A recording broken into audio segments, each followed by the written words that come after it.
What is up, you guys? Today I am going to give you 5 tips on how you can improve your guest satisfaction and ultimately book more renters at your short-term rental.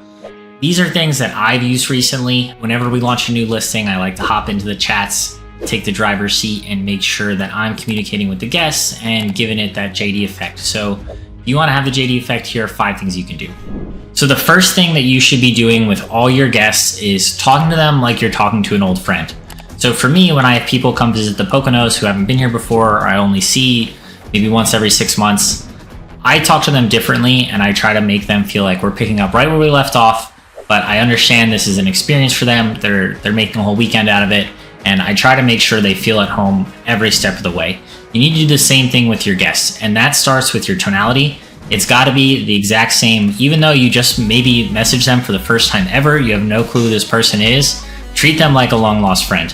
So when they hit you up and they have a question, hey, thinking about staying at your place, how close is it to this? You say, hey man, it's so great that you're interested in coming up this weekend. It would be awesome to have you here. It's really close to that place, and if you're thinking about going there, you might like this place and this place. Oh, and here's some other cool things you can do. We're gonna make a whole weekend of it. Let's go. And then like literally just saying little things like let's go and letting your personality shine, they'll open up back and you'll have a much more fluid conversation that you can now use throughout the rest of the time that you're messaging them to throw in little quick quirks and other little things about the house, as opposed to some hosts who will just send novels and paragraphs of information. It feels robotic. Now you have the chance and you're going to start to open them up so that you can just explain little things about the house or just keep the conversation flowing. So the next thing you can do, and I kind of touched on this in the first one, is to be proactive. As the conversation is flowing and you can kind of tell what the guest is in town for, or maybe you get to know a little bit more about their group, you can point out extra things about your area, about your particular house that are gonna appeal to them. Now, I'm sure you have amenities that appeal to all sorts of guests. In that case, you're definitely gonna highlight why they wanna stay. That'll push them to book a little quicker as soon as they realize that you have those extra things, or they'll just see that you're putting the effort out there, and that'll get you the conversion as well. So if you have the bandwidth and it's possible for you, you want to try to set out little gifts, whether it's a gift basket with some snacks, some waters, handwritten note, maybe a bottle of wine.